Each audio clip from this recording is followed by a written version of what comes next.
50 میں ہمارا ٹاپک ہے نماز ضائع کرنے والوں کا انجام، اور جو نماز پڑھتے ہیں ان کے لیے کتنے اجر ہیں۔ تو قرآن کے موتی ہم چنتے ہیں، اور جو ہے نماز دین کا دوسرا رکن ہے، اور سب سے پہلے جو ہے نماز کا حساب ہوگا سب سے۔ تو نماز چھوڑنا اہل جہنم کی صفت ہے۔ جنت والے جہنم والوں سے پوچھیں گے تمہیں کیا چیز دوزخ میں لے گئی؟ وہ کہیں گے کہ ہم نماز ادا نہیں کرتے تھے۔ سورۃ المدثر میں فرمایا اسی لیے ہم دوزخ میں چلے گئے۔ اور نماز پڑھنے سے فرشتوں کی دعائیں ملتی ہیں۔ رسول اللہ صلی اللہ علیہ وسلم نے فرمایا جب کوئی شخص نماز کے بعد اپنی جائے نماز پر بیٹھا رہتا ہے تو فرشتے اس پر صلوات پڑھتے رہتے ہیں، اور فرشتوں کی صلوات یہ دعا ہے کہ اے اللہ اسے معاف فرما دے، اللہم اغفر لہو، اے اللہ اس پر رحم فرما دے، اللہم ارحمہ۔ اسی طرح اگر وہ بیٹھ کر اگلی نماز کا انتظار کرتا ہے تو فرشتے اس پر بھی صلوات پڑھتے ہیں، اور ان کی صلوات یہی دعا ہے کہ اے اللہ اس نماز پڑھنے والے کو معاف کر دے، اے اللہ اس پر رحم فرما دے۔ ہم کسی کو $200-300 بھی کہیں کہ ہمارے لیے دعا کرتے رہو تو کوئی نہ کرے، اور فرشتے دیکھیں ہمارے لیے دعائیں کرتے رہتے ہیں۔ نماز اتنی اچھی چیز ہے۔ آپ صلی اللہ علیہ وسلم سے روایت ہے کہ سب سے افضل اعمال یا عمل وقت پر نماز پڑھنا اور والدین سے حسن سلوک کرنا۔ تو ہم انشاءاللہ قرآن کے موتی چنتے ہیں۔ پرز آف قرآن ہمارا ٹاپک ہے نماز ضائع کرنے والوں کا انجام۔ تو ہم شروع کرتے ہیں۔ نحمدہ ونصلی علی رسولہ الکریم، اما بعد فاعوذ باللہ من الشیطان الرجیم، بسم اللہ الرحمن الرحیم۔ ربی اشرح لی صدری ویسر لی امری واحلل عقدۃ من لسانی یفقہوا قولی۔ ربی زدنا علما، ربی زدنا علما، اللہم فقہنا فی الدین، اللہم انفعنا بما علمتنا وعلمنا ما ينفعنا وزدنا علما، آمین یا رب العالمین۔ تو انشاءاللہ ہم شروع کرتے ہیں ہمارا آج کا ٹاپک۔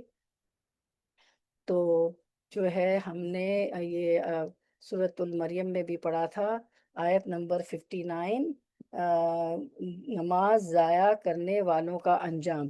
فخلف من بعدهم خلف اضاعوا الصلاۃ واتبعوا الشہوات فسوف یلقون غیا۔ پھر ان کے بعد ایسے نالائق جانشین ان کی جگہ آئے جنہوں نے نماز کو ضائع کر دیا اور خواہشات کے پیچھے لگ گئے، تو وہ عنقریب گمراہی کو ملیں گے، وہ گمراہی کو جا پہنچیں گے۔ تو اب یہ جو ہے آیت کو ہم 4 حصوں میں دیکھیں گے، اس کی جو ہے ایکسپلینیشن۔ فخلف من بعدہم خلف، پہلا حصہ تو نیک لوگوں کے پیچھے برے جانشین آئے۔ تو دوسرا حصہ تو انہوں نے کیا کیا؟ اضاعوا الصلاۃ، انہوں نے نماز ضائع کر دی۔ اور اس کا تیسرا حصہ واتبعوا الشہوات، انہوں نے خواہشات کی پیروی کی، اس لیے نماز ضائع کر دی۔ اور چوتھا حصہ ہمارا ہوگا فسوف یلقون غیا، تو عنقریب وہ جو گمراہی کو، ہلاکت کو جا ملیں گے۔ تو نماز ہم شروع کرتے ہیں، نماز ضائع کرنے والوں کا انجام۔ اللہ نے ہمیں اپنی عبادت کے لیے پیدا کیا ہے۔ سورۃ الذاریات میں اللہ تعالیٰ فرماتے ہیں وَمَا خَلَقْتُ الْجِنَّ وَالْإِنسَ إِلَّا لِيَعْبُدُونَ، میں نے جن و انس کو محض اس لیے پیدا کیا کہ وہ میری عبادت کرے۔ سورۃ البقرہ میں تمام انسانیت کو مخاطب کرتے ہوئے اللہ تعالیٰ فرماتے ہیں یا ایھا الناس اعبدوا ربکم الذی خلقکم والذین من قبلکم لعلکم تتقون، اے لوگو اپنے رب کی عبادت کرو جس نے تمہیں پیدا کیا، اور ان کو بھی جو تم سے پہلے تھے، تاکہ تم بچ جاؤ۔ عبادت کا معنی ہوتا ہے انتہائی خضوع اور عاجزی اختیار کرنا۔ اس عاجزی کی بہترین مثال اور بہترین عبادت نماز ہے۔ نماز عبادت کی اعلیٰ ترین شکل ہے، یہ فرض عبادت ہے۔ نماز ہمیں دنیا میں برائیوں سے بچاتی ہے اور آخرت میں جہنم کی آگ سے بچاتی ہے۔ نماز ہماری غلطیوں اور کوتاہیوں کا کفارہ بھی بنتی ہے، اسی لیے قرآن مجید میں اور سنت رسول میں اس کی بہت تاکید آئی ہے۔ اس کو ادا کرنے والے کامیاب اور اس سے گریز کرنے والوں کا برا انجام اس آیت میں بتایا گیا ہے، جس کا ہم آج مطالعہ کریں گے 4 حصوں میں۔ فخلفا سورۃ المریم کی آیت نمبر 59 میں اللہ تعالیٰ فرماتے ہیں فخلفا من بعدہم خلف، پھر ان کے بعد ایسے نالائق جانشین ان کی جگہ آئے. یعنی پہلے تو سارے نیک لوگ تھے، سارے پیغمبروں کے بارے میں بھی پڑھا، اس کے بعد وہ تو نماز بھی پڑھتے تھے، اللہ کے حکم بھی مانتے تھے، ان کے بعد جو نالائق جانشین آئے. تو عربی میں ایک ہوتا ہے الخلف اور ایک ہوتا ہے الخلف، ٹھیک ہے. تو الخلف جو ہے برے جانشین، ٹھیک ہے، اور الخلف اچھے جانشین. اللہ نے ان انبیاء اور رسولوں کا سورۃ مریم میں ذکر کیا ہے جو آپ پڑھتی آئی ہیں. ابراہیم علیہ السلام، موسیٰ علیہ السلام، اسماعیل علیہ السلام اور ادریس علیہ السلام کا ذکر کرنے کے بعد اللہ نے ان کی تعریف کی، اور اس کے بعد اللہ نے اپنا یہ فرمان ذکر کیا فخلف من بعدہم خلف اضاعوا الصلاۃ واتبعوا الشہوات. یعنی کچھ ایسے لوگ اور نسلیں آئیں ان پیغمبروں نیک لوگوں کے بعد کہ خواہشات کے پیچھے لگ کر نماز چھوڑ دی، اور ان کے آباء و اجداد نیک تھے. نماز کے چھوڑنے میں کیا آتا ہے کہ انہوں نے نماز کے واجبات چھوڑ دیے. اور فخلف من بعدہم خلف، نیک لوگوں کے جانشین بننے والے برے لوگ ہیں جن پر نیک لوگوں پر انعام کیا گیا تھا، ان کے ذکر کے بعد برے پیروکاروں کا ذکر آتا ہے جنہوں نے اپنی تمام نمازیں چھوڑ دی اور نمازوں کے اوقات کو ضائع کر دیا، یا ان نمازوں کے ارکان اور واجبات چھوڑ دیے اور ایسی چیزوں کی پیروی کی جو ان کی خواہشات کے مطابق تھیں. پس وہ جہنم میں شر اور گمراہی اور ناکامی کو پائیں گے. اب ہم دیکھتے ہیں ناخلف لوگوں کی صفات. فخلف من بعدہم خلف، الخلف اور الخلوف یعنی بعد میں آنے والے برے لوگ ہیں. ان لوگوں کی کیا صفات ہے؟ جیسا کہ نبی صلی اللہ علیہ وسلم نے فرمایا کہ ان کے بعد کچھ ایسے لوگ آئیں گے کہ وہ ایسی باتیں کریں گے جن پر وہ عمل نہیں کریں گے، اور وہ ایسے عمل کریں گے جن کا انہیں حکم نہیں دیا جائے گا. تو جو اپنے ہاتھ سے جہاد کرے وہ مومن ہے، اور جو اپنی زبان سے جہاد کرے تو وہ مومن ہے، جو اپنے دل سے جہاد کرے تو وہ مومن ہے. اور اگر یہ بھی نہ ہو تو خشخاش کے دانے کے برابر بھی ایمان نہیں رہتا. تو ہم دیکھتے ہیں کہ نماز تو اتنی امپورٹنٹ ہے کہ چھوٹے بچے اگر 10 سال کے بعد بھی نماز نہ پڑھیں تو حدیث میں آتا ہے کہ ان کو مار بھی سکتے ہیں، ہلکی سی مار، اور واعظ و نصیحت سے نہ سمجھے تو سختی سے سمجھائیں حتیٰ کہ نماز ان کی عادت ہو جائے، اور نماز زندگی میں پوری زندگی وہ اس پر چلتے رہے اور نماز پڑھتے رہیں. اور اس کے مخلف کے معنی ہیں ان چنے ہوئے لوگوں انعام یافتہ کے بعد آنے والے برے اور شریر لوگ ہیں. دلیل ان کے شر اور فجور کی یہ ہے کہ اداء الصلاۃ، کیونکہ انہوں نے اس کو ترک کر دیا، ان کو شریعت کے مطابق ادا نہیں کیا. اور جو ہے مخلف اس لفظ سے مراد یہود و نصارہ ہے اور مشرکین ہیں جو کہ انبیاء کے بعد آئے، لیکن انہوں نے انبیاء کی شریعت کی مخالفت کی، اور جو بھی انہوں نے حکم دیا تھا اس میں سستی اور اہمال دکھایا، منع کر دیا. اللہ سے ڈرنے والے لوگ کون ہیں؟ مجاہد کہتے ہیں فخلف من بعدہم خلف اضاعوا الصلاۃ واتبعوا الشہوات کے بارے میں، کہ مجاہد کہتے ہیں کہ اس سے مراد اس امت کے وہ لوگ ہیں جو راستوں میں جانوروں اور گدھوں کی طرح ایک دوسرے پر سوار ہوتے ہیں، نہ تو وہ آسمان میں اللہ سے ڈرتے ہیں اور نہ زمین میں لوگوں سے شرم کرتے ہیں. تو انہوں نے برائی، بے حیائی، لالچ کے طریقے اپنائے اور جن کام کے لیے پیدا کیے گئے تھے اس کام کو چھوڑ دیا. 60 سال کے بعد نااہل لوگ آئیں گے، اور یہ آیت بھی ہے ہماری. ابو سعید خدری رضی اللہ عنہ کہتے ہیں کہ میں نے رسول اللہ صلی اللہ علیہ وسلم کو فرماتے ہوئے سنا کہ 60 سال کے بعد نااہل لوگ پیدا ہوں گے. کب؟ حضور صلی اللہ علیہ وسلم کے 60 سال بعد، جو نماز کو ضائع کر دیں گے اور خواہشات کی پیروی کریں گے اور جہنم کے گڑھے میں جا پڑیں گے. ان کے بعد ایسے لوگ جانشین ہوں گے جو قرآن پڑھیں گے لیکن وہ ان کے حلق سے نیچے نہیں اترے گا، قرأت بھی اچھی کریں گے لیکن دل میں نہ اترے گا. آپ دیکھیں ہر کوئی جو ہے کتنی اچھی قرات، کتنی اچھی قراتیں ہو رہی ہیں، ایک سے ایک قرات آپ سن لیں، لیکن کیا ہوتا ہے کہ بعض لوگوں کے حلق سے قرآن نہیں ہوتا تھا۔ قرآن کی قرات تین طرح کے لوگ کرتے ہیں: مومن، منافق اور فاجر۔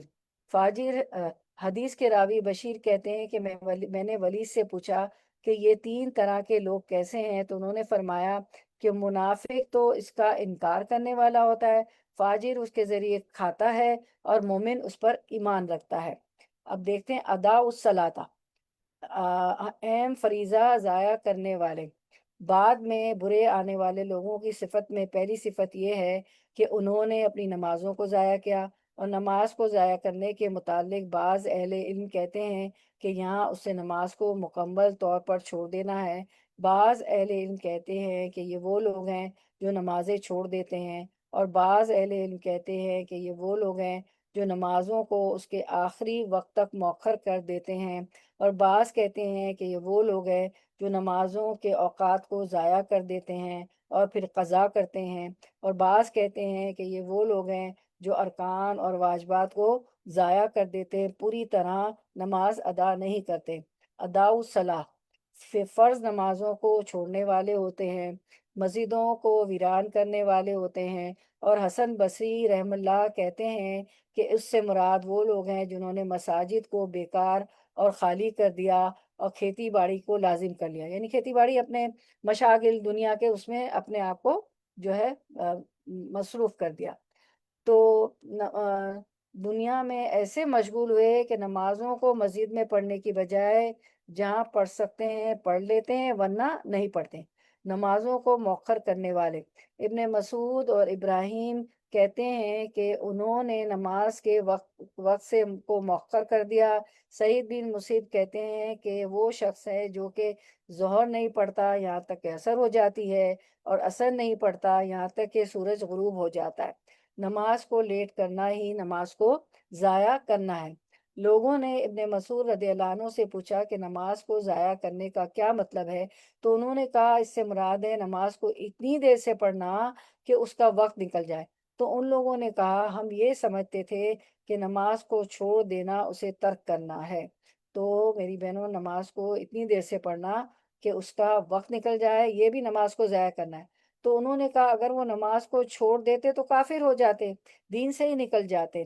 اب نفاق کی علامت ہے، حدیث میں آتا ہے، حدیث میں بھی آتا ہے، اور ابھی اب سورۃ النساء کی آیت 142 میں بھی ہم دیکھیں گے، نماز کی طرف سستی سے آنا اور دکھاوے کی نماز پڑھنا، اور اللہ کو یہ لوگ کم ہی یاد کرتے ہیں۔ ان المنافقین یخادعون اللہ وهو خادعهم وَإِذَا قَامُوا إِلَى الصَّلَاةِ قَامُوا كُسَالَىٰ یراؤون الناس ولا یذکرون اللہ الا قلیلا۔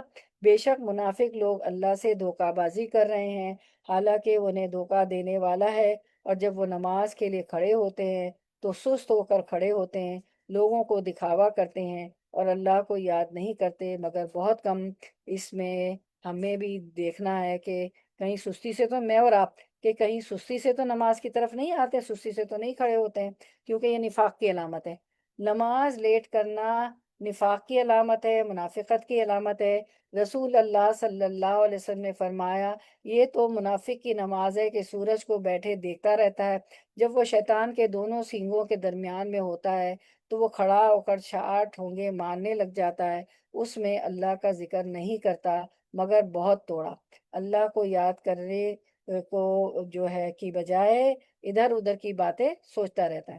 نماز کا بھاری ہونا، رسول اللہ صلی اللہ علیہ وسلم نے فرمایا بے شک نماز منافقوں پر سب سے زیادہ بھاری نماز عشاء اور فجر کی نماز ہے، کیونکہ فجر اور عشاء دونوں آرام اور نیند کے وقت ہے، اس لیے ایسے اوقات میں نماز مشکل ہے ان کے لیے۔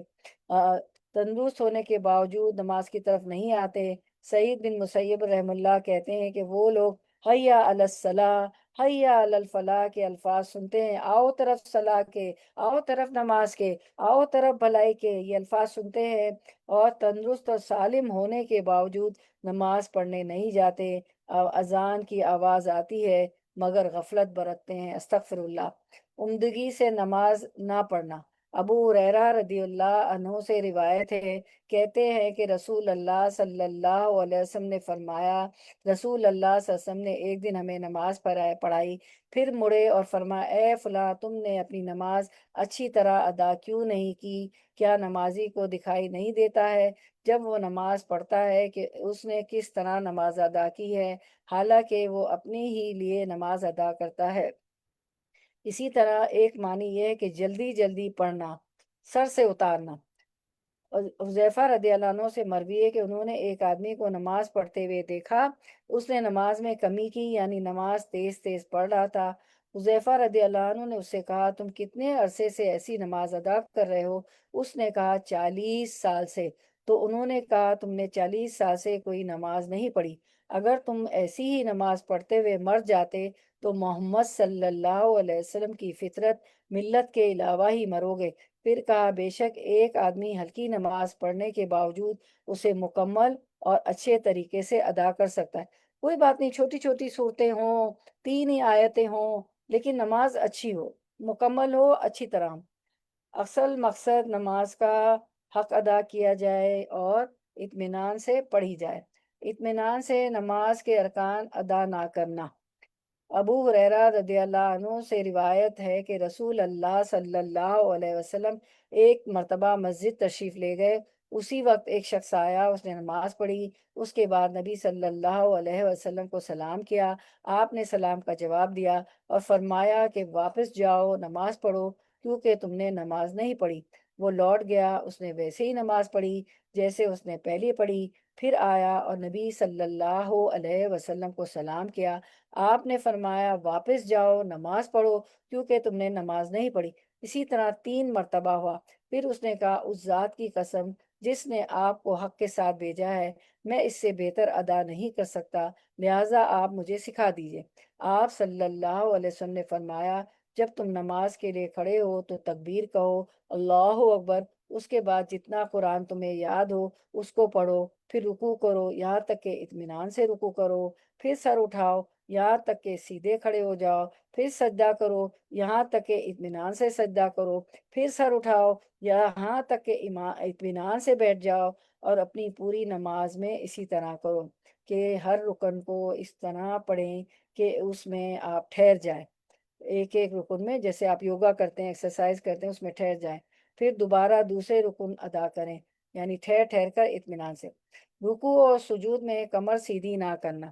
رسول اللہ صلی اللہ علیہ وسلم نے فرمایا، وہ نماز کافی نہ ہوگی جس میں آدمی اپنی پشت کو رکوع اور سجدے میں سیدھا نہ رکھے۔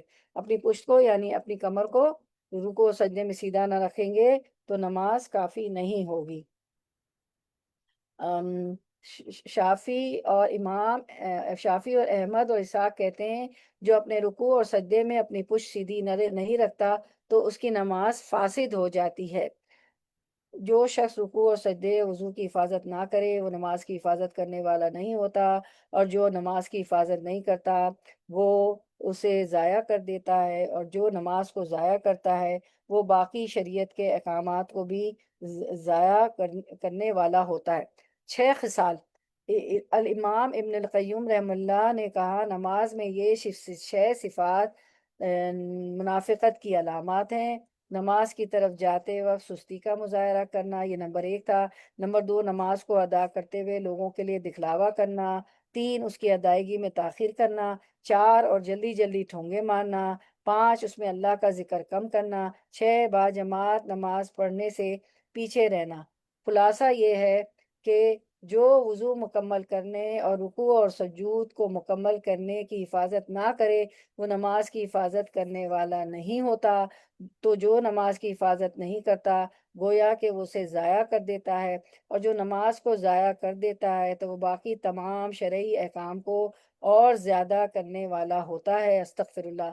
اور جیسا کہ جو شخص نماز کی حفاظت کرتا ہے تو اللہ اس کے دین کی حفاظت کرتا ہے، اور جو نماز نہیں پڑھتا اس کا کوئی دین نہیں ہوتا۔ اب دیکھتے ہیں اگلا حصہ، وَاتَّبَعُوا الشَّهَوَاتِ۔ اب ایسے لوگوں کی دوسری صفت بتائی گئی ہے، خواہش پرستی۔ نماز کو ضائع کرنے کا سب سے اہم سبب، نماز میں سستی کرنے کے سب سے اہم اور بڑے اسباب میں سے سب سے بڑا اور اہم سبب خواہشات کی پیروی کرنا ہے، اور اسی لیے اللہ تعالیٰ نے نمازوں کے ضائع کرنے کو خواہشات کی پیروی کے ساتھ سورۃ المریم 59 جو ہم کر رہے ہیں اس کے ساتھ ملا کر بیان کیا، جو کہ ہمارا پورا ٹاپک ہے۔ علی رضی اللہ تعالیٰ عنہ سے اللہ تعالیٰ کے اس قول کے بارے میں مروی ہے کہ خواہشات کی پیروی کرنے والوں سے وہ لوگ مراد ہیں جو مضبوط محل بناتے ہیں اور قابل توجہ گاڑیوں پر سوار ہوتے ہیں اور وہ مشہور لباس پہنتے ہیں۔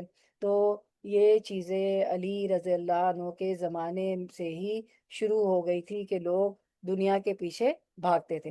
خواہشات کا معنی، خواہشات ان چیزوں کے متعلق اظہار خیال ہے جو انسان کے موافق ہوں، انسان ان کو چاہتا ہو اور ان کے ساتھ موافقت رکھتا ہو اور ان سے بچتا نہ ہو۔ اور صحیح حدیث میں ہے کہ جنت ناپسندیدہ چیزوں کے ساتھ گھری ہوئی ہے اور جہنم خواہشات کے ساتھ گھری ہوئی ہے۔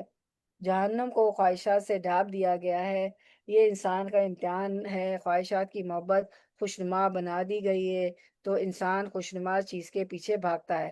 ابو ہریرہ رضی اللہ عنہ سے روایت ہے کہ رسول اللہ صلی اللہ علیہ وسلم نے فرمایا، جب اللہ عز و جل نے جنت کو پیدا کیا تو جبرائیل علیہ السلام سے کہا کہ جا کر اسے دیکھ آؤ۔ چنانچہ جبریل علیہ السلام گئے اور دیکھا، واپس آ کر عرض کیا، یا ربی و عزت کا، اے میرے رب آپ کی عزت کی قسم، اس کے متعلق جو بھی سنے گا وہ اس میں داخل ہونا چاہے گا۔ پھر اللہ کے حکم پر جنت کو ناپسندیدہ چیزوں کے ساتھ ڈھانپ دیا گیا۔ پھر اللہ تعالیٰ نے فرمایا جبریل علیہ السلام سے، اب جا کر اسے دیکھ کر آؤ۔ چنانچہ وہ دوبارہ گئے اور اسے دیکھا تو کہا، یا ربی و عزت کا، اے میرے رب آپ کی عزت کی قسم، مجھے اندیشہ ہے کہ اب اس میں کوئی داخل ہی نہیں ہو سکے گا۔ اسی طرح جب اللہ نے آگ کو پیدا کیا تو جبریل علیہ السلام سے فرمایا کہ اے جبریل، جا کر جہنم کو دیکھاؤ۔ جب وہ وہاں پہنچے اور دیکھ کر واپس آ کر کہنے لگے، یا ربی و عزت کا، اے میرے رب آپ کی عزت کی قسم، کوئی بھی شخص جو اس کے متعلق سنے گا اس میں داخل ہونا نہیں چاہے گا۔ پھر اللہ کے حکم پر اسے خواہشات سے ڈھانپ دیا گیا۔ پھر اللہ تعالیٰ نے فرمایا، اے جبریل علیہ السلام اب جا کر اسے دیکھ کر آؤ۔ چنانچہ وہ گئے، اسے دیکھا تو کہا، یا ربی و عزت کا، اے میرے رب آپ کی عزت کی قسم، مجھے اندیشہ ہے کہ اب کوئی آدمی اس میں داخل ہونے سے بچ نہیں سکے گا۔ تو خواہشات کی محبت لوگوں کے لیے خوشنما بنا دی گئی ہے۔ نبی صلی اللہ علیہ وسلم کا اپنی امت پر خواہشات پرستی کا خوف، رسول اللہ صلی اللہ علیہ وسلم نے فرمایا، مجھے اپنی امت کے بارے میں 3 چیزوں کا ڈر ہے: بخیلی جس کی اطاعت کی جائے، خواہش نفس جس کی پیروی کی جائے، اور گمراہ امام۔ اپنی مرضی کی زندگی گزارنا گمراہی ہے۔ حدیث مبارکہ ہے، نبی کریم صلی اللہ علیہ وسلم نے فرمایا، مجھے تمہارے متعلق ان گمراہ کن خواہشات سے سب سے زیادہ اندیشہ ہے جن کا تعلق پیٹ اور شرمگاہ سے ہوتا ہے، اور اپنی مرضی پر چلنے کی گمراہی کا بھی اندیشہ ہے۔ خواہش کی شدت ہر برائی کی جڑ ہے۔ وَأُحْضِرَتِ الْأَنفُسُ الشُّحَّ، کسی چیز میں شدید خواہش رکھنا اور اس کی حرص کرنا۔ نبی صلی اللہ علیہ وسلم نے فرمایا، شوہ سے بچو کیونکہ شوہ نے تم سے پہلی قوم کو ہلاک کر دیا تھا، اور اسی شوہ نے، خواہش کی شدت نے، انہیں آپس میں خون ریزی اور محرمات کو حلال سمجھنے پر آمادہ کر دیا۔ خواہش پرستی غفلت کا ذریعہ۔ رسول اللہ صلی اللہ علیہ وسلم نے فرمایا، اللہ کی قسم میں تمہارے فقر سے نہیں ڈرتا ہوں، لیکن میں اس بات سے ڈرتا ہوں کہ دنیا تم پر کشادہ کر دی جائے گی جس طرح تم سے پہلے لوگوں پر دنیا کشادہ کر دی گئی تھی، تو تم ایک دوسرے سے آگے بڑھنے لگو جس طرح وہ ایک دوسرے سے آگے بڑھنے لگے، وہ تمہیں غافل کر دے جس طرح ان لوگوں کو غافل کر دیا تھا۔ خواہش پرستی اللہ کے ذکر سے غفلت کا ذریعہ۔ المنافقون، یا ایھا الذین آمنوا لا تلھکم اموالکم ولا اولادکم عن ذکر اللہ ومن یفعل ذلک فاولئک هم الخاسرون۔ اے ایمان والو، تمہارے اموال اور تمہاری اولاد تمہیں اللہ کی یاد سے غافل نہ کر دیں، اور جو لوگ ایسا کریں وہی خسارہ اٹھانے والے ہیں۔ خواہشات کے پیچھے چلنا فرائض سے غافل کرنے کا ذریعہ، خواہش پرستی اللہ کے احکامات کو بوجھ بنانے کا ذریعہ ہے۔ عبداللہ بن عمرو رضی اللہ عنہ سے روایت ہے، وہ کہتے ہیں کہ میں نے نبی صلی اللہ علیہ وسلم کو فرماتے ہوئے سنا، کتنے لوگ ایسے ہیں جو اپنی خواہش نفس کو پورا کرنے میں لگ جاتے ہیں، ان کے لیے قیامت کے دن جہنم کے سوا کچھ نہیں ہوگا۔ مال اولاد جو کچھ بھی ہے اس میں مہو ہو کر اللہ کو بھول جاتے ہیں۔ خواہش پر نماز کو ترجیح دینے والے کی فضیلت۔ نبی کریم صلی اللہ علیہ وسلم نے فرمایا، اللہ عز و جل تین قسم کے آدمیوں سے محبت کرتے ہیں، ان پر ہنستا ہے اور ان سے خوش ہوتا ہے۔ وہ آدمی کہ اس کی جماعت فرار ہو گئی لیکن وہ ان کے بعد اللہ عز و جل کے لیے لڑتا رہا، پھر خواہ وہ قتل ہو گیا یا اللہ تعالیٰ نے اس کی مدد کی، اس کی کفایت کی۔ اللہ ایسے آدمی کے بارے میں کہتا ہے، میرے بندے کی طرف دیکھو، وہ اپنے آپ کو میرے لیے روکے ہوئے ہے۔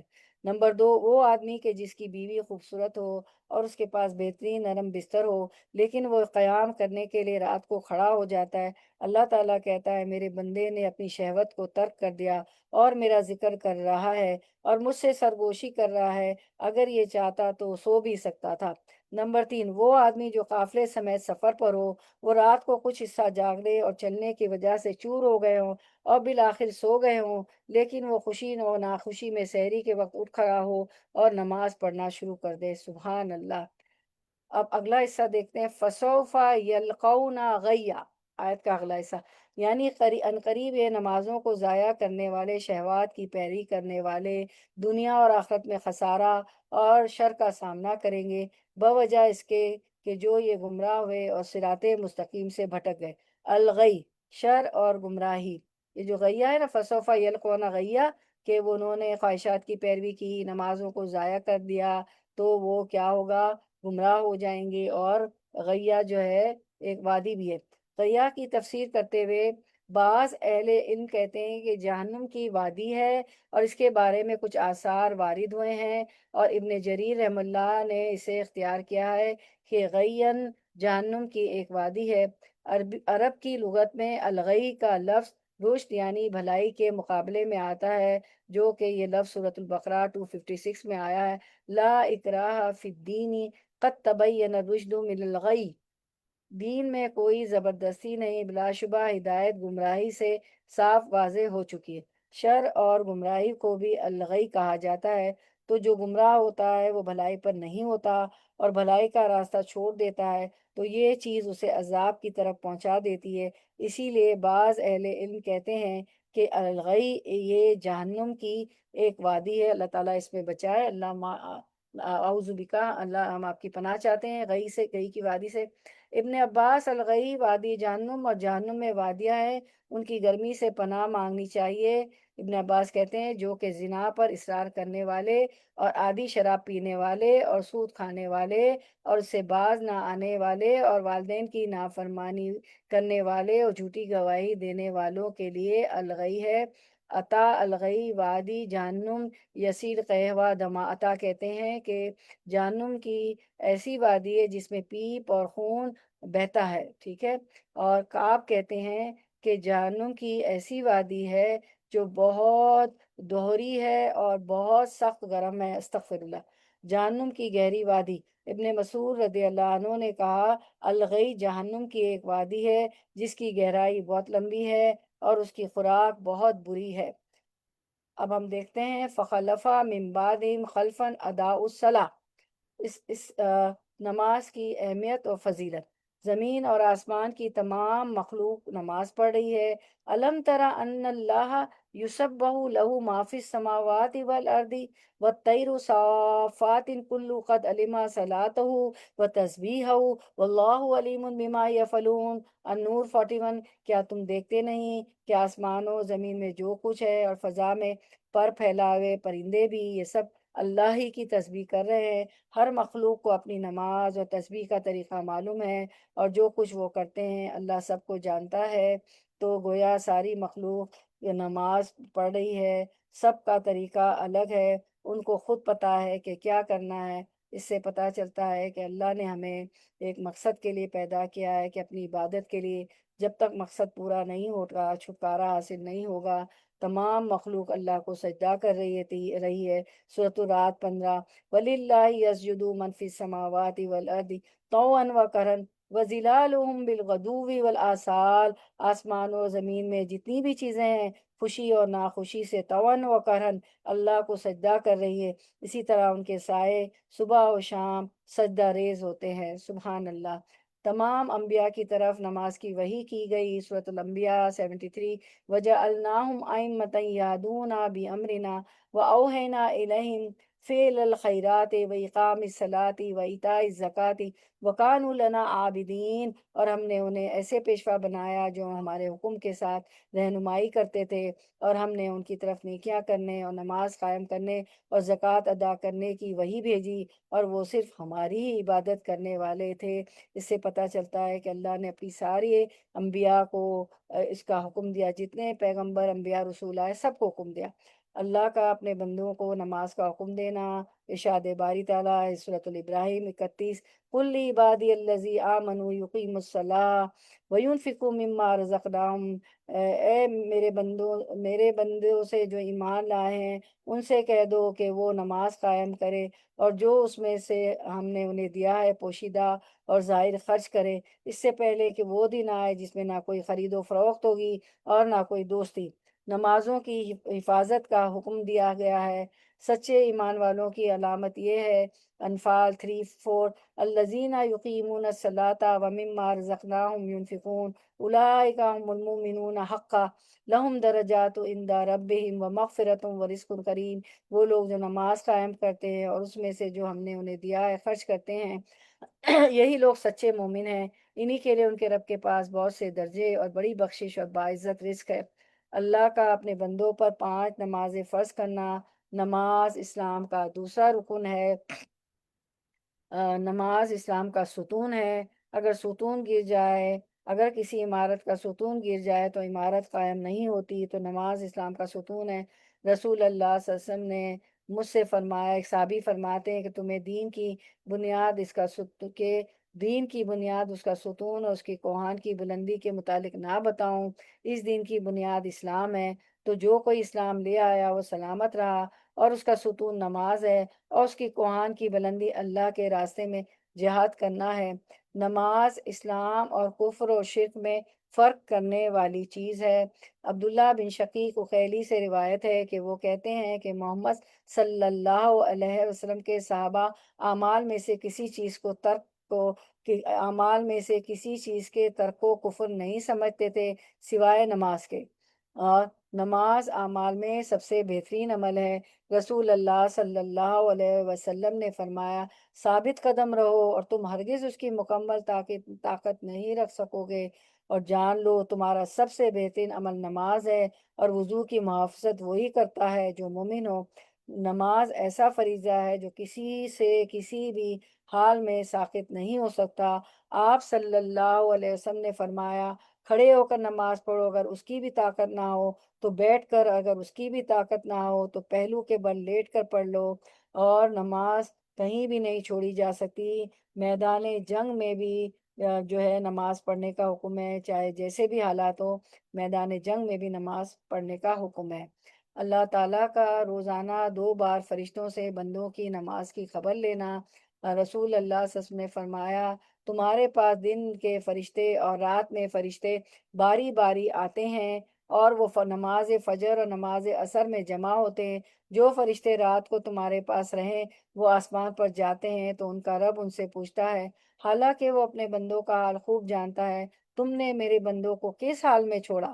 وہ کہتے ہیں، ہم نے اس حال میں چھوڑا کہ وہ نماز پڑھ رہے تھے، اور اس حال میں ان کے پاس پہنچے کہ وہ نماز پڑھ رہے تھے۔ تو ہر نماز کے وقت ایک اعلان ہوتا ہے۔ عبداللہ بن مسعود رضی اللہ عنہ سے روایت ہے کہ رسول اللہ صلی اللہ علیہ وسلم نے فرمایا، جب ہر نماز کا وقت شروع ہوتا ہے تو ایک منادی کرنے والے کو بھیجا جاتا ہے، وہ کہتا ہے، آدم کے بیٹو اٹھو اور اس آگ کو بجھاؤ جو تم نے اپنے نفسوں کے لیے جلائی ہے۔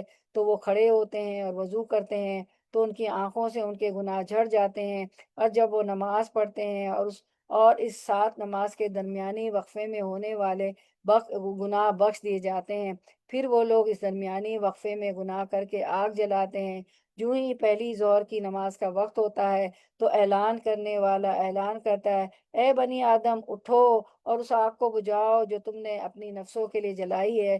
وہی اعلان سن کر کھڑے ہوتے ہیں، وضو کرتے ہیں اور نماز پڑھتے ہیں، اور اس نماز اور سابقہ نماز کے درمیان ہونے والے گناہ بخش دیے جاتے ہیں۔ سبحان اللہ۔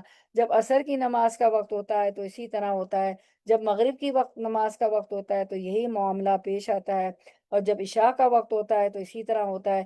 جب لوگ سوتے ہیں تو وہ بخشے ہوئے ہوتے ہیں۔ پھر آپ صلی اللہ علیہ وسلم نے فرمایا، بعض لوگ بھلائی کی حالت میں رات گزارتے ہیں اور بعض شر میں دتھڑ کر۔ تو بھلائی کی حالت میں رات کون گزارتے ہیں؟ جو پانچوں نماز پڑھتے ہیں، ان کے گناہ جھڑتے رہتے ہیں، اور جو نماز نہیں پڑھتے ہیں وہ شر میں دتھڑ کر رات گزارتے ہیں۔ اللہ تعالیٰ اس سے بچائے۔ نبی صلی اللہ علیہ وسلم نے سخت بیماری میں بھی نماز کی فکر کی تھی۔ تو عبید اللہ بن عبداللہ سے روایت ہے، وہ کہتے ہیں کہ ایک مرتبہ عائشہ رضی اللہ عنہ کی خدمت میں حاضر ہوا اور میں نے عرض کیا کہ آپ مجھے رسول اللہ صلی اللہ علیہ وسلم کے مرض الوفات کے بارے میں کچھ بتائیں گی؟ انہوں نے کہا کیوں نہیں۔ رسول اللہ صلی اللہ علیہ وسلم کی طبیعت جب بوجھل ہوئی تو آپ نے پوچھا کیا لوگ نماز پڑھ چکے؟ ہم نے کہا نہیں یا رسول اللہ، وہ آپ کا انتظار کر رہے ہیں۔ آپ صلی اللہ علیہ وسلم نے فرمایا، میرے لیے ایک ٹب میں پانی رکھو۔ ہم نے ایسے ہی کیا۔ آپ صلی اللہ علیہ وسلم نے غسل کیا اور جانے کے لیے کھڑے ہونے ہی لگے تھے کہ آپ پر بے ہوشی طاری ہو گئی۔ جب افاقہ ہوا تو پھر یہی سوال پوچھا کہ کیا لوگ نماز پڑھ چکے؟ ہم نے کہا نہیں یا رسول اللہ صلی اللہ علیہ وسلم، وہ آپ کا انتظار کر رہے ہیں۔ آپ صلی اللہ علیہ وسلم نے فرمایا، میرے لیے ایک ٹب میں پانی رکھو۔ آپ جانے کے لیے کھڑے ہونے ہی لگے تھے کہ آپ پر بے ہوشی طاری ہو گئی۔ عائشہ رضی اللہ عنہا کہتی ہیں کہ لوگ نماز عشاء کے لیے مسجد میں بیٹھے رسول اللہ صلی اللہ علیہ وسلم کا انتظار کر رہے تھے، تو رسول اللہ صلی اللہ علیہ وسلم نے ابو بکر رضی اللہ عنہ کے پاس پیغام بھیجا کہ آپ لوگوں کو نماز پڑھا دیں۔ عائشہ رضی اللہ عنہ کے والد ہیں نا ابو بکر صدیق رضی اللہ عنہ، چنانچہ ان دونوں میں ابو بکر لوگوں کو نماز پڑھا رہے تھے۔ ایک دن رسول اللہ صلی اللہ علیہ وسلم کو اپنے مرض میں کچھ تخفیف محسوس ہوئی تو آپ ظہر کی نماز کے وقت 2 آدمیوں کے درمیان نکلے، جن میں سے ایک عباس تھے اور دوسرے علی رضی اللہ عنہ تھے۔ ابو بکر صدیق رضی اللہ عنہ نے جب آپ صلی اللہ علیہ وسلم کو دیکھا تو پیچھے ہٹنے لگے۔ آپ صلی اللہ علیہ وسلم نے اشارہ کیا کہ پیچھے نہ ہٹے اور اپنے ساتھ آنے والے دونوں ساتھیوں کو حکم دیا، تو انہوں نے آپ صلی اللہ علیہ وسلم کو ابو بکر صدیق کے پہلو میں بٹھا دیا۔ ابو بکر رضی اللہ عنہ کھڑے ہو کر نماز پڑھتے رہے اور رسول اللہ صلی اللہ علیہ وسلم بیٹھ کر نماز پڑھنے لگے۔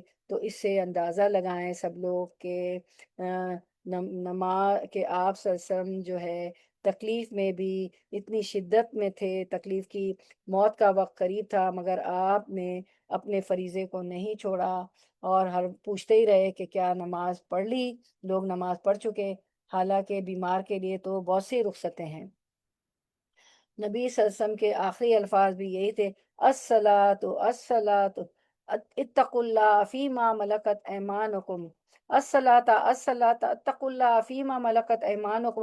علی علیہ السلام فرماتے ہیں، علی رضی اللہ عنہ فرماتے ہیں کہ رسول اللہ صلی اللہ علیہ وسلم کا آخری کلام تھا کہ نماز کی حفاظت کرو، نماز کی حفاظت کرو، اور اپنے غلاموں کے بارے میں اللہ سے ڈرتے رہو۔ اللہ ہم نے اگر نوکروں کو برا بھلا کہا، پیسے کم دیے، مجھے ہمیں معاف کر دیجیے۔ اللہ ہم غلاموں کے بارے میں اگر ڈر نہیں تھا اپنے ملکوں میں تو اللہ ہمیں معاف کر دیے۔ نبی صلی اللہ علیہ وسلم کی آخری وصیت یہ تھی کہ ایک وقت آنا یہی تھی کہ نماز کی حفاظت کو، اور ایک وقت آئے گا کہ نماز کا نام و نشان بھی مٹ جائے گا۔ رسول اللہ صلی اللہ علیہ وسلم نے فرمایا، کپڑے کے بیل بوٹوں کی طرح اسلام مٹتا جائے گا، حتیٰ کہ انہیں یہ بھی معلوم نہ ہوگا کہ نماز، روزہ، قربانی اور صدقہ کیا ہوتے ہیں۔ ایک رات میں اللہ عز و جل کی کتاب کو مٹا دیا جائے گا اور زمین میں ایک آیت بھی باقی نہ رہے گی۔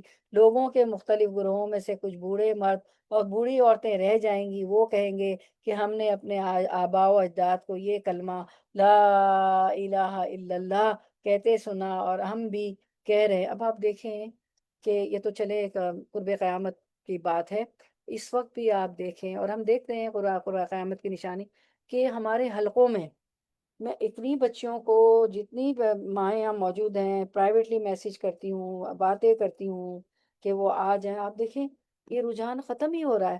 بہت دعا کیا کریں اپنے بچوں سے نا، میری اور ابیر کی تو ہمارے گھر والوں کے لیے، ہمارے خاندان کے لیے یہی رو رہے ہوتے ہیں، ہم دونوں کی باتیں یہی ہوتی ہے کہ کیا بنے گا۔ وہ کہتی ممی کیا بنے گا، میں کہتی ہوں ابیر کیا بنائے گا ہمارے خاندان کے بچوں کا نا، اور دعا کرتے رہتے ہیں دونوں ماں بیٹیاں، ہمیں یہی فکر ہوتی ہے کہ کیا بنے گا۔ تو کیونکہ وہ بھی درس و تدریس سے تعلق، یہ آیتیں ہر وقت پڑھ رہے ہوتے ہیں ہم لوگ دوہرا، آپ لوگ میں ہم سب کی یہی فکر ہے نا، جو ہم سب ہیں، کیونکہ ہم لوگ پڑھ رہے ہوتے ہیں حلقوں میں آ رہے ہیں کہ کیا بنے گا۔ تو ینگسٹرز آتے ہی نہیں، بہت دعا کیا کریں۔ تو دیکھیں یہاں کیا بات بتائی گئی کہ لوگوں کے مختلف گروہوں میں سے کچھ بوڑھے اور مرد اور بوڑھی عورتیں رہ جائیں گی، اور وہ کہہ رہے ہوں گے، جوان نہیں کہہ رہے ہوں گے کہ ہم نے اپنے آبا و اجداد کو یہ کلمہ کہتے سنا، لا الہ الا اللہ کہتے سنا، اور اب ہم بھی کہہ رہے ہیں۔ دیکھیں اس وقت بھی بوڑھے ہی ہوں گے، اللہ معاف کرے۔ پھر قبر میں بندے کی حسرت کیا ہوگی۔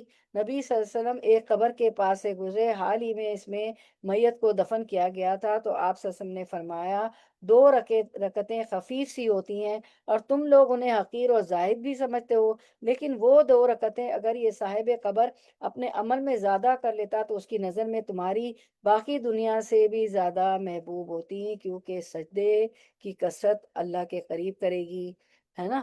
تو چاہے خفیف سی ہو، اگر آپ کی رات 2 بجے بھی آنکھ کھل جائے، کیونکہ آج کل تو ہم لوگوں کا بڑھاپا ہے تو یورین کا مسئلہ ہوتا ہے، پانی بھی زیادہ پی رہے ہیں بیماریوں کی وجہ سے، تو رات میں بھی ہمیں باتھ روم کا ہوتا ہے، تو 2 رکعت پڑھ لیں فوراً وضو کر کے، چاہے جلدی پڑھ لیں تہجد، ضروری نہیں کہ آپ فجر کی نماز سے میں اور آپ پہلے ہی پڑھیں، آدھا گھنٹہ 1 گھنٹہ پہلے ہی پڑھیں، جب آنکھ کھلی پڑھ لیں۔ اچھا، پھر جو ہے اشراق تو ہم نماز فجر کے بعد پڑھ رہی ہوتے ہیں، تو اس کے 1 ڈیڑھ گھنٹے بعد فوراً جو ہے خفیف سے 2 رکعت یا 4 رکعت وہ پڑھ لیں۔ کیا پڑھ لیں؟ دوہا، چاش کے بھی 4 رکعت ہوتے ہیں، اشراق کے تو 2 ہی ہوتے ہیں۔ تو کیا فرمایا کہ خفیف سی 2 رکعتیں اگر یہ صاحب قبر اپنے عمل میں زیادہ کر لیتا تو اس کی نظر میں تمہاری باقی دنیا سے بھی زیادہ محبوب ہوتی اللہ کی نظر میں۔ تو ہمیں جو ہے آرام سے ہم لوگ نفل چھوڑ دیتے ہیں، سنت بھی چھوڑ دیتے ہیں، یعنی میں نے دیکھا ہے بعض لوگ صرف فرض پڑھ رہے ہوتے ہیں 5 نمازوں میں بھی، اور نفل اور سنت چھوڑ دیتے ہیں۔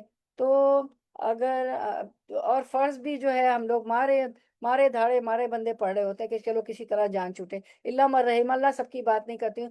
تو ہمیں اپنی نمازوں کا خود حساب لینا ہے، خود احتساب کرنا ہے، اپنا خود تجزیہ کرنا ہے کہ اور کہ ہم نماز کو ادا کرنے والے ہیں یا نماز کو ضائع کرنے والے ہیں۔ آج سورۃ المریم کی آیت 59 کا ٹاپک ہی یہ ہے، اضاعت الصلاۃ، نماز کو ضائع کرنے والے ناخلف لوگ پیدا ہوں گے، ناخلف جانشین پیدا ہوں گے، تو ہم ان میں سے نہیں ہیں انشاءاللہ، اللہ تعالیٰ ایسا ہمیں نہ بنائے۔ تو ہم نماز کو ضائع کرنے والے نہ بنیں، اور نماز کو تاخیر سے بھی نہ پڑھیں، اور نماز کے واجبات میں بھی کمی نہ کریں، تو ورنہ قبر میں یہ حسرت ہوگی۔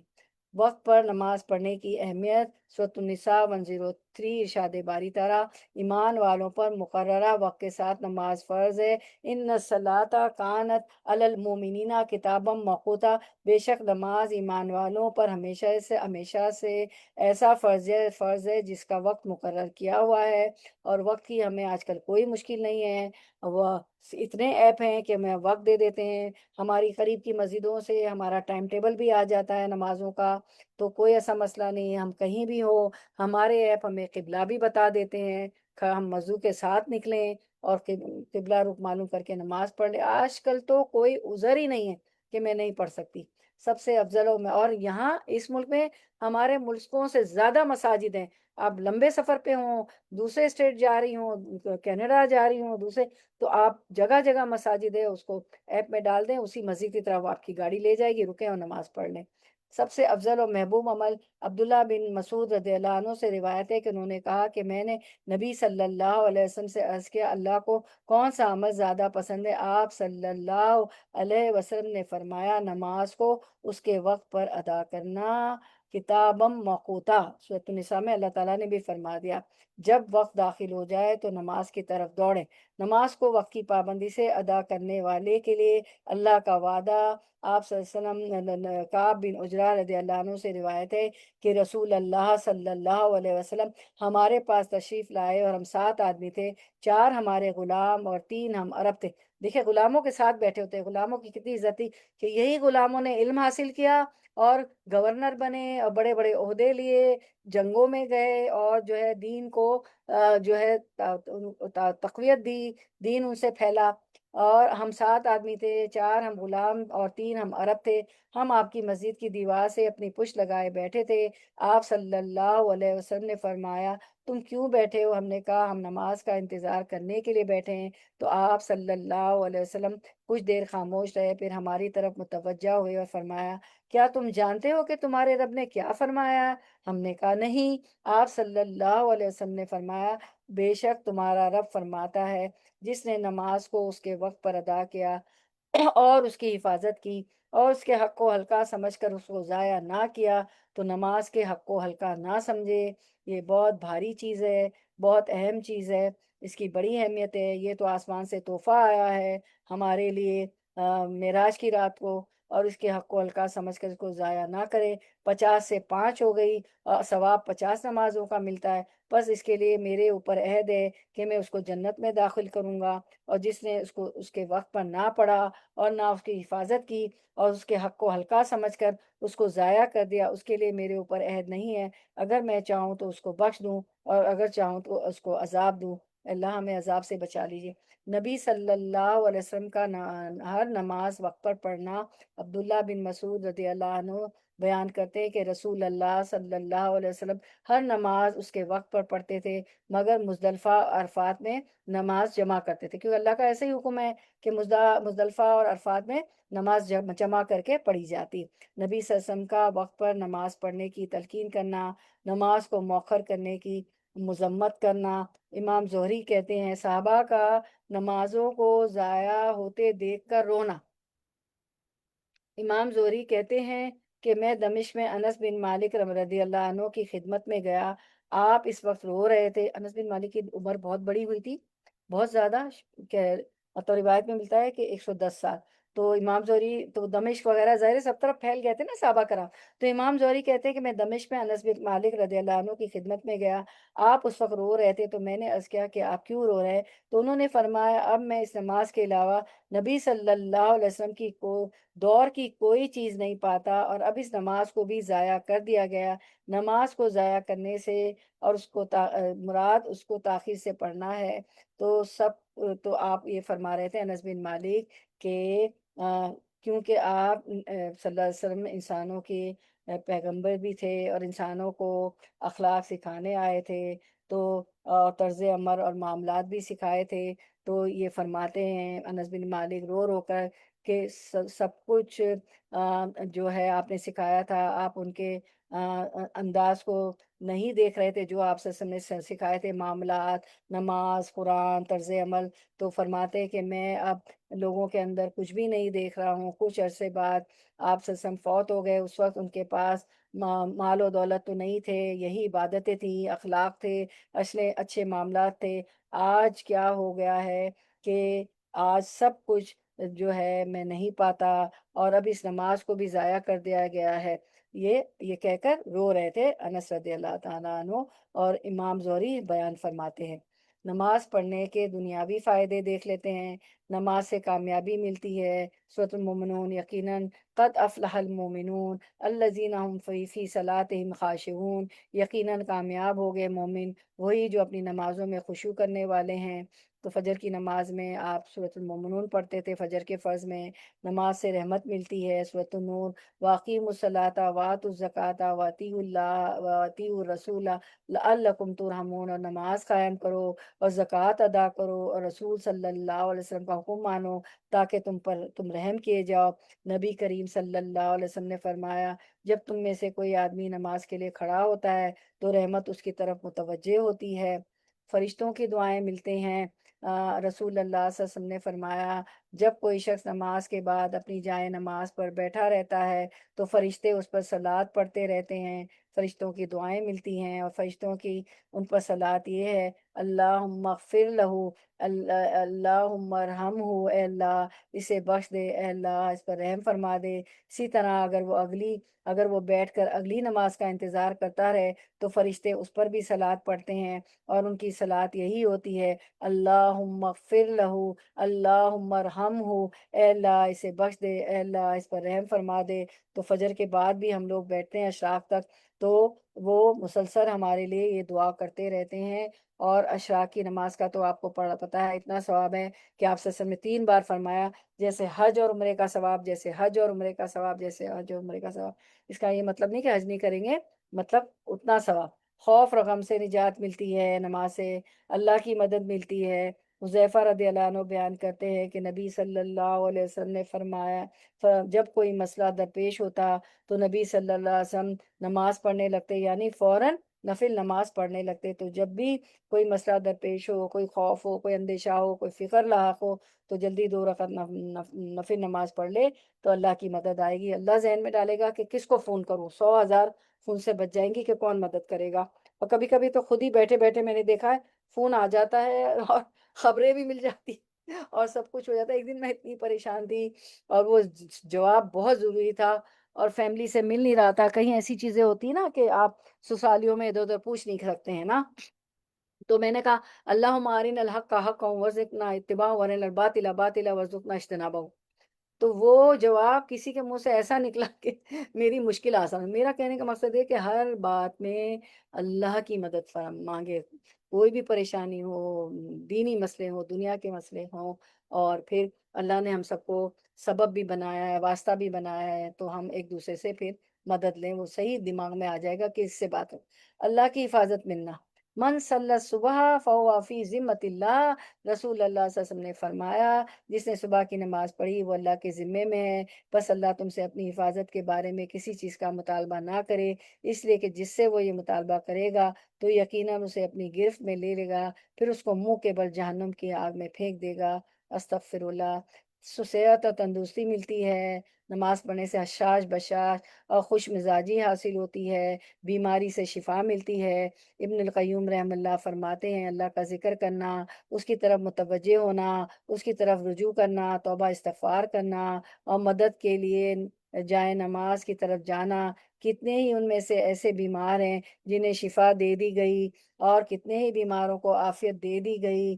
یعنی نماز پڑھنے سے وہ بیماری نہیں ہوئے، ظاہر ہے وضو کر کے فریش ہوتا ہے، جراثیم سے پاک ہو جاتا ہے، پھر نماز ادا کرتا ہے، اس میں ذکر بھی کرتا ہے، اور روحانی ٹونک بھی ملتی ہے، اور جو ہے دل بھی مطمئن ہوتا ہے، اور یعنی وہ اس مصیبت سے، جو بھی مصیبت ہوتی ہے تو اس سے وہ بچ جاتا ہے، اور پھر گناہ مٹ جاتے ہیں۔ سورۃ الہود 114 میں ارشاد باری تعالیٰ ہے: وَأَقِیمِ الصَّلَاةَ طَرَفَیِ النَّهَارِ وَزَلْفًا وَأَقِیمِ الصَّلَاةَ طَرَفَیِ النَّهَارِ وَزَلَفًا مِنَ اللَّیلِ إِنَّ الْحَسَنَاتِ یُذْهِبْنَ السَّیِّئَاتِ ذَلِکَ ذِکریٰ لِلذَّاکِرِین، اور دن کے دونوں سروں پر اور کچھ رات گزرنے پر نماز قائم کرو، بلا شبہ نیکیاں برائیوں کو دور کر دیتی ہیں، یہ ایک یاد دہانی ہے یاد کرنے والوں کے لیے۔ ذَلِکَ ذِکریٰ لِلذَّاکِرِین۔ گناہ ڈھل جاتے ہیں، گناہ جھڑ جاتے ہیں نمازوں سے، برائی اور بے حیائی سے حفاظت ملتی ہے۔ سورۃ العنکبوت 45: ان الصلاۃ تنہی عن الفحشاء والمنکر ولذکر اللہ اکبر واللہ یعلم ما تصنعون۔ بے شک نماز بے حیائی اور برائی سے روکتی ہے، اور یقیناً اللہ کا ذکر سب سے بڑا ہے، ولذکر اللہ اکبر، اور اللہ جانتا ہے جو کچھ تم کرتے ہو۔ نماز سے روشنی ملتی ہے، الصلاۃ نور، رسول اللہ صلی اللہ علیہ وسلم نے فرمایا الصلاۃ نور، رسول اللہ صلی اللہ علیہ وسلم نے فرمایا نماز نور ہے، روشنی ہے۔ نماز سے نفس کا تزکیہ ہوتا ہے، یہ نماز نفس کو پاک کرنے اور اس نفس کو فروغ دینے کا سبب ہے۔ یہ نماز بندے کو گناہوں اور برائیوں میں واقع ہونے سے روکتی ہے۔ جب تک انسان نماز میں لگا رہتا ہے، اس کے دل میں اس کا اثر باقی رہتا ہے۔ اور سب سے بڑی برائی جسے نماز روکتی ہے وہ اللہ کے ساتھ شرک کرنا ہے۔ ابن قیم رحم اللہ کہتے ہیں کہ جو اپنے چہرے اور دل کے ساتھ پانچوں نمازوں میں اللہ کی طرف متوجہ ہوتا ہے اور نماز جن پاکیزہ کلمات اور عمل صالح پر مشتمل ہے ان کو خوب جانتا ہے اور پہچانتا ہوتا ہے، اس کا پورا اہتمام کرتا ہے، تو یہ نماز اسے شرک سے بے نیاز کر دیتی ہے۔ اور جو بھی نماز میں یا نماز کے حصے میں کوتاہی کرتا ہے تو آپ اسی حساب سے اس میں شرک پائیں گے۔ اگر نماز میں کوتاہی کریں گے تو شرک ہو جاتا ہے۔ کیا ہو جاتا ہے؟ ڈاکٹر نے شفا دی، فلاں نہ آتا تو میرا تو یہ کام ہی نہ ہوتا، میرا تو بچہ ہی گر گیا ہوتا، تباہ ہو گئے ہوتے۔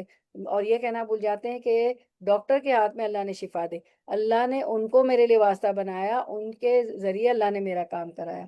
نماز بندے کی حفاظت کو مضبوط قلعہ بناتی ہے، دل و اعضاء کا گناہ کرنے سے محفوظ ہو جاتا ہے۔ رسول اللہ صلی اللہ علیہ وسلم نے فرمایا تمہارے رات کمرے کا اے سی تو نہیں چل رہا؟ کو لازم پکڑ لو۔ زرینہ بہن کو میوٹ کریں۔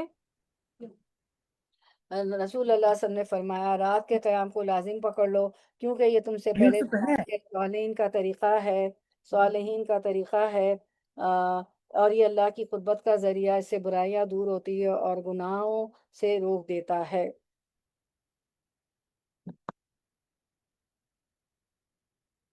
غیر اخلاقی بیماریوں سے بچا سکتا ہے، بری صفات ختم ہو جاتی ہے، فتنوں کا کفارہ نماز بن جاتی ہے، ڈھیروں اجر ملتا ہے، نماز پڑھنے والوں کا اجر ضائع نہیں ہوتا۔ سورۃ الاعراف 170، والذین یمسکون بالکتاب واقاموا الصلاۃ انا لا نضیع اجر المصلحین، اور جو لوگ کتاب کو مضبوطی سے پکڑتے ہیں اور انہوں نے نماز قائم کی، یقیناً ہم اصلاح کرنے والوں کا اجر ضائع نہیں کرتے۔ تو جو گناہوں کو جو ہے جو نمازوں کو جو کبھی ضائع نہیں کرتا اور نماز کا انکار نہیں کرتا تو وہ گناہوں سے بھی بچا رہتا ہے۔ جہنم اور نفاق سے برات حاصل ہوتی ہے۔ قبر میں نماز کا بندے کی حفاظت کرنا، سر کی طرف سے جو نمازی ہوتا ہے تو قبر میں آپ کو پتہ ہے نا کہ حساب کتاب شروع ہو جائے تو کوئی بلا جب سر کی طرف سے آتی ہے تو نماز اس کو آنے سے روک دیتی ہے کہ یہ آدمی تو نمازی تھا، تو سر کی طرف سے نماز روک دیتی ہے، ہاتھ کی طرف سے، پیر کی طرف سے، پوری ایک لمبی حدیث ہے کہ کہیں سے اس کو جب بلا آ رہی ہوتی ہے تو اس کا صدقہ خیرات اس کو روک دیتا ہے، اس کی نیکی کے کام اس کو روک دیتے ہیں، اس کے جو ہے انفاق فی سبیل اللہ، اللہ کے نام میں خرچ کرنا روک دیتا ہے۔ لیکن نماز جو سر کی طرف سے کوئی بلا آ رہی ہوتی ہے قبر میں تو نماز اس کو سر کی طرف آنے سے روک دیتی ہے۔ قیامت کے دن چمکدار اور نورانی چہرہ ہوگا۔ رسول اللہ صلی اللہ علیہ وسلم نے فرمایا جو لوگ اندھیرے میں مسجدوں کی طرف جاتے ہیں اللہ ان کے لیے قیامت کے دن چمکدار نور کے ساتھ روشنی کرے گا۔ رسول اللہ صلی اللہ علیہ وسلم نے فرمایا اندھیرے میں مسجد میں جانے والوں کو قیامت کے دن مکمل نور کی خوشخبری دے دو۔ قیامت کے دن آنکھیں ٹھنڈی کرنے کا باعث ہوگی نماز، سجدے اور وضو کی وجہ سے اعضاء کی چمک اور روشنی ہوگی، اور اللہ کے رسول صلی اللہ علیہ وسلم بھی ہمیں وضو کے اعضاء سے پہچانیں گے۔ اور جو ہے غر المحجلین کہا گیا، جس طرح سفید گھوڑا بہت پیارا چمکدار لگتا ہے تو اسی طرح غر المحجلین کہا گیا کہ اس کی پیشانی اور وضو کے اعضاء چمک رہے ہوں گے۔ قیامت کے دن برہان اور نجات کا ذریعہ بنے گی نماز، نماز کی کثرت سے نبی صلی اللہ علیہ وسلم کا ساتھ ملے گا۔ آپ صلی اللہ علیہ وسلم نے فرمایا اپنے معاملے میں سجود کی کثرت کے ساتھ میری مدد کرو۔ آپ سب کو معلوم ہے حدیث، ایک صحابی نے فرمایا کہ یا رسول اللہ ہم دنیا میں تو آپ کے ساتھ ہیں، آپ سے محبت کرتے ہیں، ہم چاہتے ہیں، میں چاہتا ہوں کہ قیامت میں بھی آپ کا ساتھ ہو۔ تو اللہ کے رسول صلی اللہ علیہ وسلم نے فرمایا کہ سجدوں کی کثرت سے میری مدد کرو، یعنی فرض نمازوں کے علاوہ نوافل بھی پڑھیں، تہجد ہے، اشراق ہے، دعا ہے، اور جو ہے آخری عشرہ جو ہوتا ہے رمضان کا اس میں تو ہم تہجد اور شبینہ اور بہت اہتمام کرتے ہیں، اور پوری مہینہ ہم تراویح پڑھتے ہیں۔ سجدے کے نشانات پر آگ حرام ہے، اور جو آنکھ اللہ اکیلے میں اللہ کے خوف سے روئی اس پر بھی آگ حرام ہے۔ نمازی کو جنت میں داخل کرنا اللہ پر حق ہے۔ ابھی بہت سی آپ نے حدیثیں پڑھی اس کے متعلق، نماز جنت میں لے جانے کا باعث بنے گی، اور سب سے پہلے نماز کا حساب ہوگا۔ کثرت نماز جنت میں پہلے داخل کرنے کا باعث ہوگی۔ طلحہ بن عبید اللہ رضی اللہ عنہ روایت کرتے ہیں کہ قدا کے بلی قبیلے کے دو آدمی تھے، ان دونوں میں سے ایک اللہ کے راستے میں مار دیا گیا اور دوسرا اس سے 1 سال بعد فوت ہوا۔ طلحہ رضی اللہ عنہ کہتے ہیں کہ مجھے خواب آیا کہ جنت کا دروازہ کھولا گیا اور بعد میں فوت ہونے والا شہید ہونے والے سے پہلے جنت میں داخل ہوا، تو مجھے تو بڑا تعجب ہوا کہ شہید ہونے والے سے پہلے بعد میں فوت ہونے والا داخل ہو گیا۔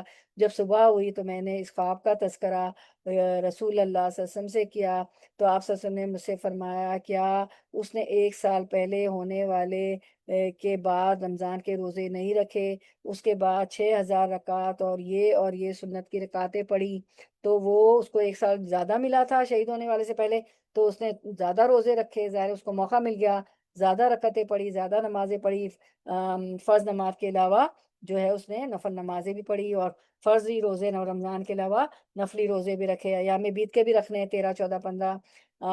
تو کیونکہ ہر سجدے کے بعد ایک درجہ بلند ہوتا ہے۔ اللہ تعالیٰ کا نماز کو ایمان اللہ تعالیٰ نے نماز کو ایمان کہا ہے۔ نماز ایمان کا ترازو ہے، جس کے دل میں رائے کے برابر بھی ایمان ہو وہ نماز ترک نہیں کر سکتا۔ نماز کی وجہ سے رب سے تعلق مضبوط ہوتا ہے۔ نماز دل اور زبان کے ذکر کو جمع کرنے کا ذریعہ ہے۔ نماز کے ذریعے بندے کا اپنے رب سے تعلق درست ہوتا ہے۔ نماز چھوڑنے کے نقصانات دیکھ لیتے ہیں کیا ہے۔ نماز کا چھوڑنا ایمان سے محرومی ہے۔ نماز چھوڑنا بدترین گناہ ہے۔ جان بوجھ کر نماز چھوڑنے والے سے اللہ کی ذمہ داری ختم ہو جاتی ہے، اعمال کی بربادی کا باعث بنتی ہے۔ نماز چھوڑنا دلوں کی سختی اور غفلت کا باعث بنتی ہے۔ ایک نماز قضا کرنا بڑے خسارے کا باعث ہے۔ بے نمازی کے لیے موت کی بہت سختیاں ہوں گی، جو کہ حدیثوں میں ہم پڑھتے ہیں، قرآن میں بھی پڑھتے ہیں۔ نماز چھوڑنا اہل جہنم کی صفت ہے۔ سورۃ المدثر 43 42 43۔ ما سلککم فی سقر، جنت والے جہنم والے سے پوچھیں گے تمہیں کیا چیز دوزخ میں لے گئی؟ قالوا لم نکو من المصلین، وہ کہیں گے ہم نماز ادا نہیں کرتے تھے۔ تو اب ہم دعا کر لیتے ہیں اپنے لیے اور اپنی اولاد کے لیے نماز قائم کرنے کی۔ رب اجعلنی مقیم الصلاۃ ومن ذریتی ربنا تقبل دعائی، اے میرے رب مجھے نماز قائم کرنے والا بنا اور میری اولاد میں سے بھی، اور ہے ہمارے رب ہم میری دعا قبول فرما۔ اب خواہشات سے پناہ مانگ لیتے ہیں، کیونکہ اس پہ یہ بھی تھا نا کہ نماز ان لوگوں نے ضائع کی ادا الصلاح جو خواہشات کے پیچھے پڑ گئے، ٹھیک ہے، دنیا میں محو ہو گئے۔ تو خواہشات سے پناہ مانگتے ہیں آپ لوگ، صبح شام کے اذکار میں مانگتے ہیں، مجھے پتا ہے۔ اللہم انی اعوذ بکا من منکرات الاخلاق والاعمال والاہواء، اے اللہ بے شک میں تیری پناہ مانگتی ہوں برے اخلاق، برے اعمال اور بری خواہشات سے۔ اب کرنے کے کام کیا کریں، اتنا سب پڑھنے کے بعد ہمیں کیا کرنا ہے؟ پنجگانہ نمازوں کی حفاظت کرنی ہے، ہر نماز وقت پر پڑھنی ہے، خشوع اور خضوع سے پڑھنی ہے، ٹھیک ہے، اور ہر جو ہے رکوع میں ٹھہر جانا ہے، سجدے میں ٹھہر جانا ہے، اپنے جسم کو ٹھہرا رکھنا ہے۔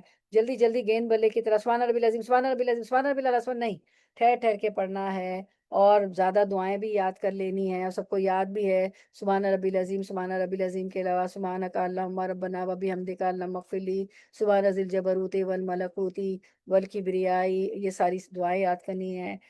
اور سجدے میں بھی اللہم اغفر لی ذنبی کلہ دکہ وجلہ اولہ وآخرہ وعلانیتہ وسرہ، اور زیادہ سے زیادہ سجدے کرنے ہیں۔ فرض نمازوں کے علاوہ زیادہ سجدے اس طرح ہوں گے، اللہ کا قرب زیادہ سجدے سے حاصل ہوگا کہ ہم نوافل پڑھیں، تہجد، فجر کے بعد اشراق پڑھیں، پھر اس کے 1 1.5 گھنٹے بعد دوحہ یا چاش پڑھ لیں، ٹھیک ہے۔ اور پھر رمضان میں تو ہم خاص اہتمام کرتے ہیں، اور فرائض اور نوافل عمدگی سے ادا کریں، چاہے نماز جو ہے خفیف ہو، چھوٹی آیتیں ہوں، ابھی ہم نے پڑھا نا نماز خفیف ہو لیکن بہت اچھے سے ادا کریں، نماز کو اللہ کا فریضہ سمجھ کر ادا کریں۔ یوم یقوم الناس لرب العالمین، اس طرح کھڑے ہو نماز میں کہ میں قیامت کے دن بھی ایک دن اللہ کے سامنے کھڑی ہوں گی تو نماز بہت اچھی ہو جائے گی۔ نئی نئی صورتیں، نئی نئی آیتیں، 3 آیتیں بھی کافی ہے، ہمارے درس میں آتی رہتی ہیں آیتیں، ان کو یاد کر لیں، سورۃ مریم سے کچھ یاد کر لیں تو وہ بھی یاد ہوتی جائے گی، اور بیر منیمم 3 آیات کافی ہوتی ہیں۔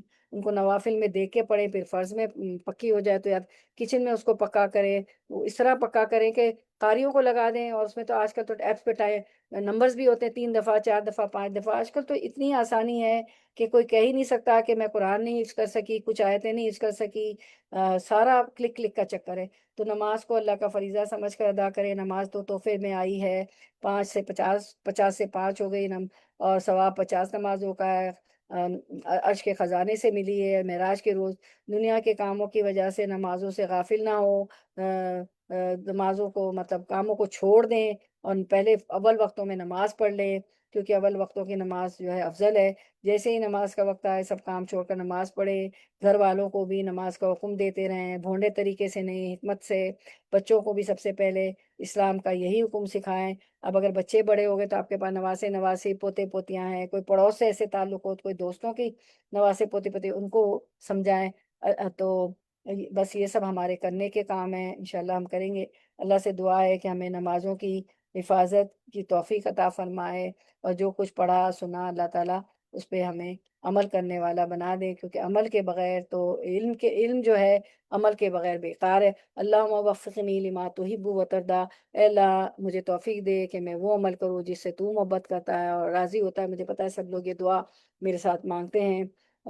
ربنا تقبل منا انک انت السمیع العلیم وتب علینا انک انت التواب الرحیم۔